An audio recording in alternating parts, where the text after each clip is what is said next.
So right now we are in front of the Manhattan Coffee Roasters here in Rotterdam, and we are seeing one of the co-founders, Esther. Hey, good morning. Together with Ben Morrow, Esther started Manhattan Coffee Roasters after many years in the coffee industry. We were excited to take a tour around their roasting space in Rotterdam and, surprisingly, even get a chance to roast coffee with them. This video is sponsored by Typhoon Roasters, a roasting machine manufacturer based in Czech Republic. Welcome in the roastery. Wow. Okay, so that's a big space. I know, it's a big space. It was quite daunting when we just got it, but I think we managed to fill it already quite well. So we founded 2017 in a smaller space and then moved over here in 2023. Manhattan is one of the most recognized specialty coffee roasters in Europe now, and the name itself pays a tribute to the long-standing relationship between Rotterdam and New York City. What was the goal at the very beginning of their roasting business?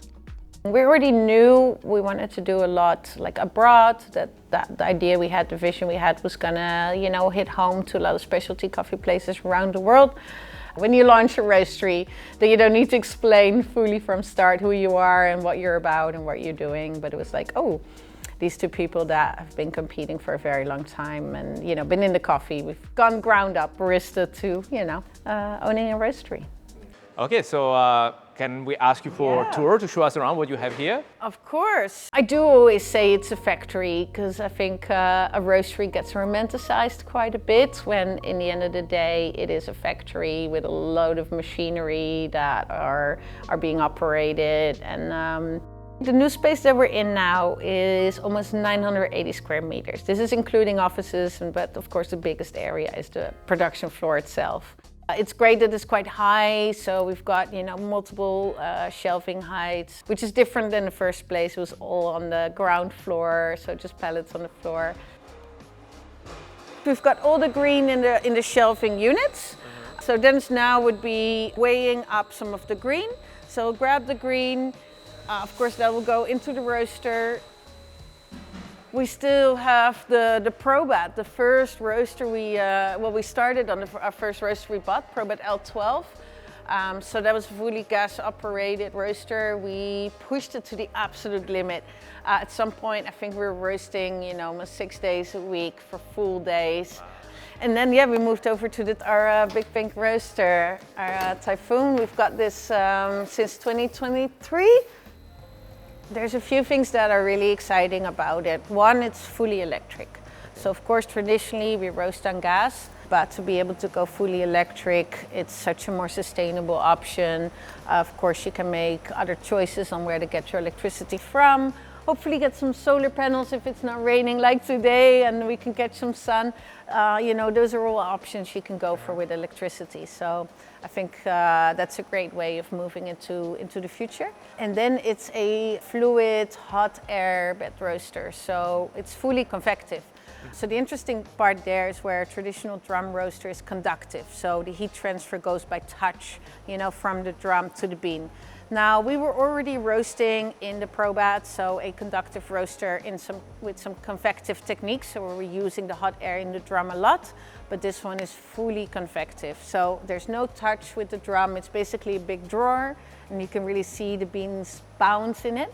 And the great way, what we found is that it roasts really clean, because you don't have that touch. It roasts really clean and really evenly throughout the bean. So really well consistent and a really clean flavor profile where you don't taste like the drum itself, that touch. Yeah. Before we see how Manhattan roasts their coffee, we visited also their quality control area and lab. Basically all our testing, cupping, training, all of that here. So we just got the station with the EK, all the cupping bowls, all the grinding, all the kettles. A lot of water building. The water can be very changing in Rotterdam, especially when it's rains, it's terrible. Okay. So, we got a lot of barrels to just be able to build our own water so we know exactly where the baseline is at.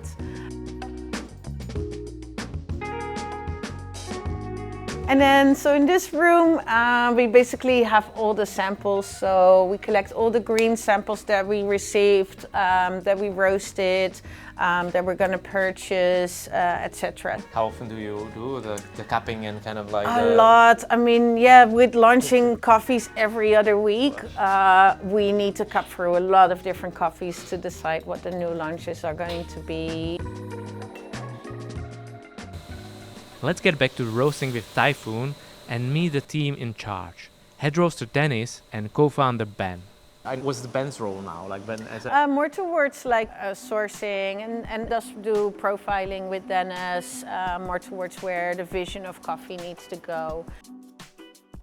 Dennis is the head roaster. It's been amazing to have him. He's got a lot of experience. He's also a mechanical engineer. Okay. So all the maintenance is being done by Dennis. We asked Dennis to share Manhattan's approach to roasting and how they actually program and plan the production to be simple and effective. And for every coffee we have on our list, we have a set of parameters for each batch size, which we need to change. So it's basically one number on a control that we change in, and we're ready to go with that coffee. So right now it's pretty easy to roast because we've done all the work prior on adjusting all roaster, and we put a lot of effort together with team to find the correct profiles for each coffee we have. And now it's basically press of a button. So we have a couple team members that could roast based on the parameters we need to set. So it's as easy as put the number in, put the correct batch size, and press the start button on the roaster. Well, that's convenient. So eventually I can start roasting coffee myself soon. Yeah, no? At Manhattan. I can actually allow you to roast one of Manhattan roast today. Wow, that's a deal. Let's do it. Okay, so now is a special moment. I am starting the roasting the batch of the exceptional coffees here at the Manhattan Coffee Roasters. By pressing this green button. And did I? Yes. Yeah, and the magic happens. First and main is the cost beneficial because it's way cheaper than running on the gas. Because this roaster is the closed loop roaster, it allows you to reduce energy you using on a single kilo of coffee. So this is probably a quarter of the price which we had on Probat. And this is able to reduce our carbon footprint as well by using a 100% electric roaster. And also, because this is a fluid bed roaster, we can shorten our roasting time and be more efficient in the same amount of hours that we work in. Congratulations! Your first batch of coffee for Manhattan is done. So cooling is down now, so the only part left is to release the coffee. The last part is to get the production sample for us and for you as well, so you can hold the production cupping at the European Coffee Trip headquarters. So right now I'm taking the sample of the batch that I helped to roast here in Manhattan. So this one goes to our production sample box, and this one goes to production sample for a European Coffee Trip. Yes. Yeah, perfect. Can I help you still? Yes, sure. So what's happening now? Now we need to separate any stones if it's happened to be there. So we are placing it to the stoner, so you can just drop it. Just like this one? Yep. Sometimes stones and foreign objects happen even in highest grade coffee. It's impossible to pick everything on the production site or on the mills. So we need to make sure that grinders of our clients are safe. Now, what happens next once coffee is roasted? Then it will go to the white machine over there, which is a color sorter. This is a quality equipment, so it'll take out anything outside the range, lighter, darker, but especially lighter, because that will be your unripe cherries, so your floaters and everything like that. So that really ensures like a higher quality range. From the barrels, it goes to the packing station. So behind here, there are two packing stations with vacuum loaders. So it'll go into the barrel. It gets sucked up upstairs into the chamber there. Then you set it to like a kilo to 50 gram. It'll go into the bags.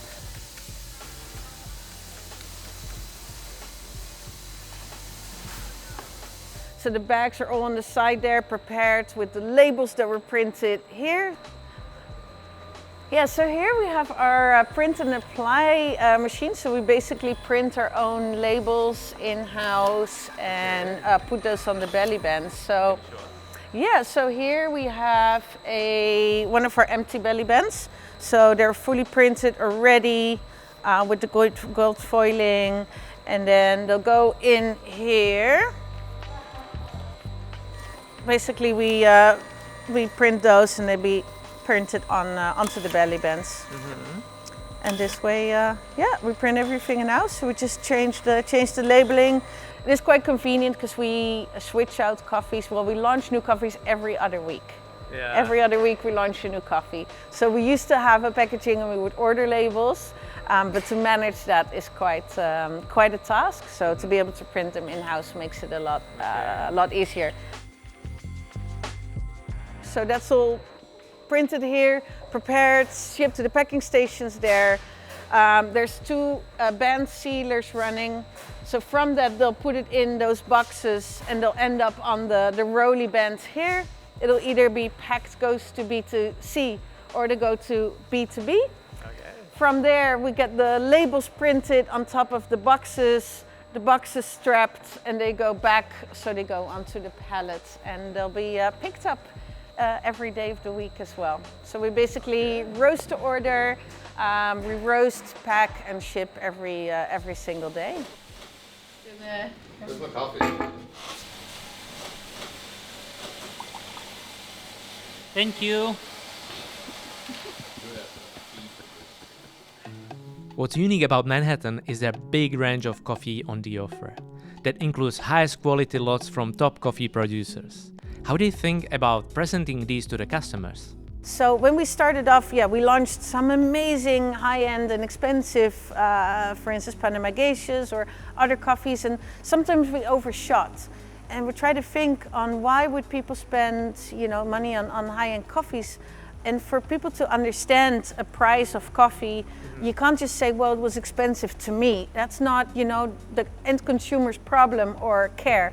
That's ours. So what we wanted to do is we created categories that are price quality based. So we've got specialty, rare, exceptional, competition, world class. So for a customer, if you want to spend at a certain price point, there's a certain quality you can expect. But if you want a certain quality, you can expect a certain price point. Because I think at that point we're losing the customers, they just don't understand, well, I paid the same price for this coffee and it was way better. So I think that really allows people to understand and appreciate, the price point of certain qualities in coffee. And for us on the buying side, it makes it a lot easier, because if we cup of coffee, yeah, we might be like, oh, this is amazing, but does the price point sit in the right category? And that's really important. It gives us handles to buy, and I think also customers handles to buy. Then we move to the special corner of the roastery, dedicated to the new collaboration. We started the collaboration with ONYX. Well, it started quite a while before anyone knew, of course, with talks. They want to expand into Europe, so thinking on how to do that. Are they going to start their own roastery here or collab? And I think the 2 companies have such a shared vision and how we approach coffees, that it just made sense to collaborate. And we've got the space for it, so it was great to be able to do it. So yeah, we dedicated an area in the roastery to them. So they have their own green, they do their own sourcing, which we have here. And then we build their own packing line, because they of course have a different packaging than we do. Lens comes over quite a bit. He does all the QCing, we roast to their roast profile. So he came here, worked together with the team to really get to the roast profile that works for them, and yeah. We started with a vision, right? But growing can be tough in terms of like, oh, okay, now should I get this cheaper blend going to, cover the overheads? But being able to fill the space that we have, with another roastery that shares that vision, so we can stick to our morals, stick to our vision, but now also do that with them. And then, we're allowing the European market to taste some of, you know, the US specialty coffees. And so yeah, that's really exciting. So we had a blast hanging out with the team at Manhattan, and we look forward to seeing their growth in the coming years. Let us know if you enjoyed this video, and check out some other visits at European specialty coffee roasters we have on our YouTube channel.